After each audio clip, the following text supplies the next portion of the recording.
Bidadi township ವಿರೋಧಿಸಿ ಜೆಡಿಎಸ್ನಿಂದ ಪ್ರತಿಭಟನೆ ಮುಂದುವರೆದಿದೆ. ಬೃಹತ್ ಪ್ರತಿಭಟನೆ ನಡೀತಾ ಇದೆ ಫ್ರೀಡಂ ಪಾರ್ಕ್ನಲ್ಲಿ ಜೆಡಿಎಸ್ ನಾಯಕರಿಂದ. ಕೇಂದ್ರ ಸಚಿವ ಕುಮಾರಸ್ವಾಮಿ, ನಿಖಿಲ್ ಕುಮಾರಸ್ವಾಮಿ ಸೇರಿದ ಹಾಗೆ ಹಲವರು ಈ ಬೃಹತ್ ಪ್ರತಿಭಟನೆಯಲ್ಲಿ ಭಾಗಿಯಾಗಿದ್ದಾರೆ. ಬಿಡದಿ ಟೌನ್ಶಿಪ್ ವಿರೋಧಿಸಿ ನಡೀತಾ ಇರುವಂತಹ ಪ್ರತಿಭಟನೆ. ಮಾಜಿ ಪ್ರಧಾನಿ ಎಚ್.ಡಿ. ದೇವೇಗೌಡ ಅವರು ಕೂಡ ಪ್ರತಿಭಟನೆಯಲ್ಲಿ ಭಾಗಿಯಾಗಿದ್ದಾರೆ.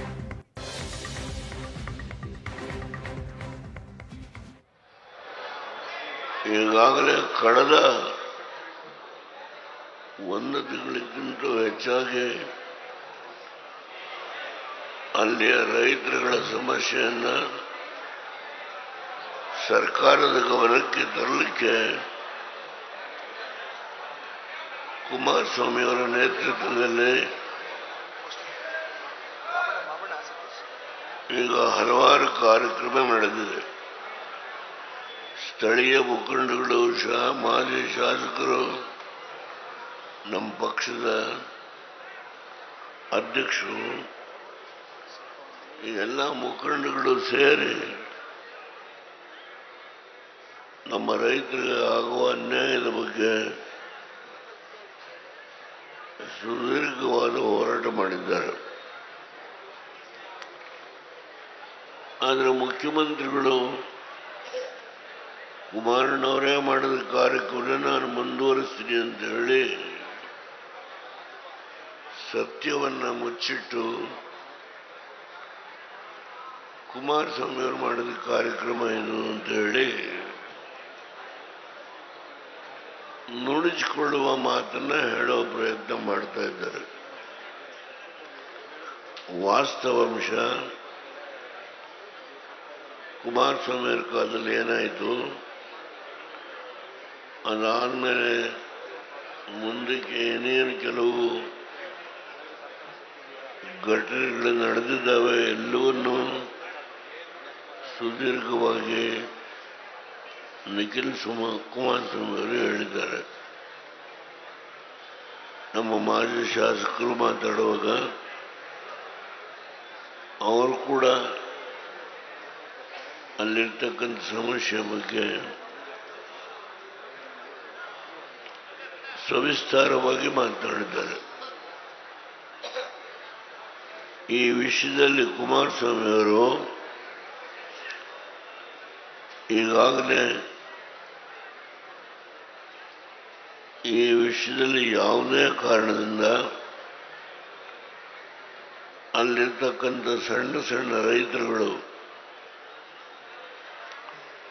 ಜೀವನ ನಡೆಸಕ್ಕಂಥದಕ್ಕೆ ಅತ್ಯಂತ ಸಂಕಷ್ಟದಲ್ಲಿದ್ದಾರೆ. 1 ಎಕರೆಯಿಂದ 1 ಗುಂಟೆಯಿಂದ 10 ಗುಂಟೆವರೆಗೆ ಭೂಮಿಯನ್ನು ಇಟ್ಕೊಂಡಿರ್ತಕ್ಕಂಥ ಬಹಳ ಜನ ಸಣ್ಣ ರೈತರು, ಅದರಲ್ಲಿ ಹಾಲು ಕೊಡುವ ಹಸುಗಳಿಗೆ ಮೇವನ್ನು ಬೆಳೆಸಿ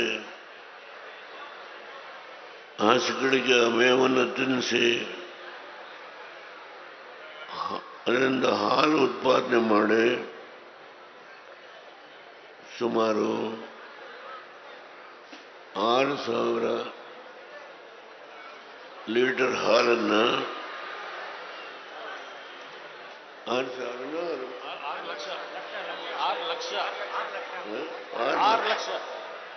ಲಕ್ಷ ಲೀಟರ್ನ ಹಾಲನ್ನು ಡೈರಿಗೆ ಸಪ್ಲೈ ಮಾಡ್ತಾ ಇದ್ದಾರೆ. ಇದರ ಬಗ್ಗೆ 2 ದಿನ ಮಾಜಿ ಸುಪ್ರೀಂ ಕೋರ್ಟಿನ ನ್ಯಾಯಾಧೀಶರು ಸ್ಥಳ ಪರಿಶೀಲನೆ ಮಾಡಿ ಇದನ್ನು ಮಾಡಬಾರದು ಅಂತ ಹೇಳಿ ಅವರು ಕೂಡ ಹೇಳಿದ್ದಾರೆ. ಅವರು ಯಾರ ಪರವಾಗಿ ಅಲ್ಲ, ಅಲ್ಲಿರ್ತಕ್ಕಂಥ ಸನ್ನಿವೇಶವನ್ನು ಕಣ್ಣಿಂದ ನೋಡಿ ಆ ಬಡವರು 1 ಗುಂಟೆ 2 ಗುಂಟೆ 5 ಗುಂಟೆ 3 ಗುಂಟೆ ಇಟ್ಕೊಂಡು ಜೀವನ ಮಾಡತಕ್ಕಂಥ 100ಕ್ಕೆ 90 ಭಾಗ ಜನ ಏನಿದ್ದಾರೆ ಅವರ ಪರವಾಗಿ 2 ದಿನ ಸುಪ್ರೀಂ ಕೋರ್ಟಿನ ನ್ಯಾಯಾಧೀಶರು ಹೋಗಿ ಸ್ಥಳ ಪರಿಶೀಲನೆ ಮಾಡಿ ವಾಸ್ತವಾಂಶನ ಅವರು ಗಮನಿಸಿದ ಮೇಲೆ ಯಾವುದೇ ಕಾರಣದಿಂದ ಈ ಭೂಮಿನ ಅಕ್ವೈರ್ ಮಾಡಬೇಡಿ, ನಿಮ್ಮ ಲೇಔಟ್ ಮಾಡೋದನ್ನು ಕೈ ಬಿಡಿ ಅಂತೇಳಿ ಹೇಳಿದ್ದಾರೆ. ನಾನು ಮುಖ್ಯಮಂತ್ರಿಗಳಿಗೆ ವಿನಯವಾಗಿ ಹೇಳ್ತೇನೆ, ಇದು ನಾವು ಪ್ರಥಮ ಹಂತದಲ್ಲಿದ್ದೇವೆ. ನಾನು ಯಾವುದೇ ಒಂದು ಕಠಿಣವಾದ ನಿಲುವನ್ನು ಅಥವಾ ಶಬ್ದ ಪ್ರಯೋಗ ಮಾಡ್ತಾ ಇಲ್ಲ. ಕುಮಾರಸ್ವಾಮಿ ಅವರು ಪತ್ರ ಬರೆದಿದ್ದಾರೆ, ಸುದೀರ್ಘವಾಗಿ 4-6 ಸಾರಿ ಅಲ್ಲೇ ರೈತರ ಜೊತೆ ಸೇರಿ ನಮ್ಮ ಪಕ್ಷದ ನಿಲುವೇನು ಅಂತಕ್ಕಂಥದ್ದನ್ನು ಕೂಡ ಹೇಳಿದ್ದಾರೆ. ಈ ಮಧ್ಯದಲ್ಲಿ ಭಾರತೀಯ ಜನತಾ ಪಾರ್ಟಿಯವರು 2 ದಿನ ಅಲ್ಲೇ ಹೋಗಿ ಅವರು ಕೂಡ ಇದನ್ನು ವಿರೋಧ ಮಾಡಿದ್ದಾರೆ. ನಾನು ಈ ಹಿನ್ನೆಲೆಯಲ್ಲಿ ನಿನ್ನೆ ಕುಮಾರಸ್ವಾಮಿಯವರು ಬಾಗಲಕೋಟೆಯಲ್ಲಿ ಏನು ಈ ಒಂದು ಬೆಂಗಳೂರು ಮೈಸೂರು ಇನ್ಫ್ರಾಸ್ಟ್ರಕ್ಚರ್ ಕಾರಿಡಾರ್ ರಸ್ತೆಯ ಒಂದು ಅತ್ಯಂತ ಹೇಯವಾದ ಈ ಒಂದು ರಸ್ತೆಯ ವಿಷಯದಲ್ಲಿ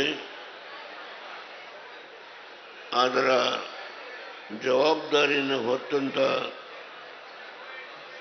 ಪ್ರಾಜೆಕ್ಟ್ ಪ್ರಮೋಟರ್ ಯಾರಿದ್ದಾರೋ ಅವರು ಏನು ಲೂಟ್ ಮಾಡ್ತಾ ಇದ್ದಾರೆ ಅದರ ಬಗ್ಗೆ ಸುದೀರ್ಘವಾದ ಕಾಗದವನ್ನು ಕುಮಾರಸ್ವಾಮಿಯವರು ಬರೆದು ಬಾಗಲಕೋಟೆಯಲ್ಲಿ ಇದರ ವಿಷಯ ಹೇಳಿದ್ದಾರೆ. ಈ ಮಧ್ಯೆ ನಮ್ಮ ರಾಜ್ಯಪಾಲರು ಒಂದು ಮಾತು ಹೇಳಿದ್ದಾರೆ, ಈ ಬಿಡದಿ ಟೌನ್ಶಿಪ್ ಬಗ್ಗೆ ತೆಗೆದುಕೊಳ್ಳೋ ಜಾಮಕ್ಕೆ ಬದಲಾಗಿ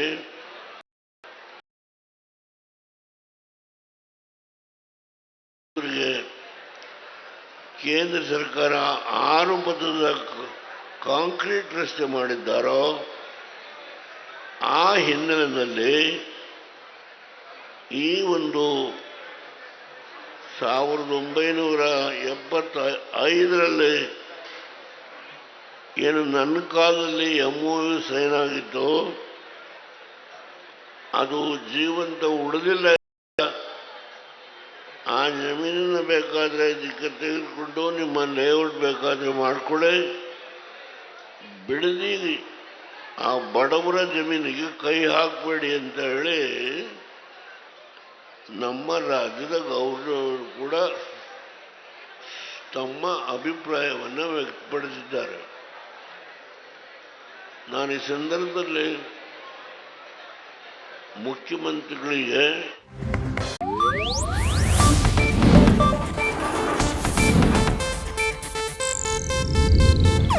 ಇದು ಏಷ್ಯಾನೆಟ್ ನ್ಯೂಸ್ ನೆಟ್ವರ್ಕ್ ಪ್ರಸ್ತುತಿ.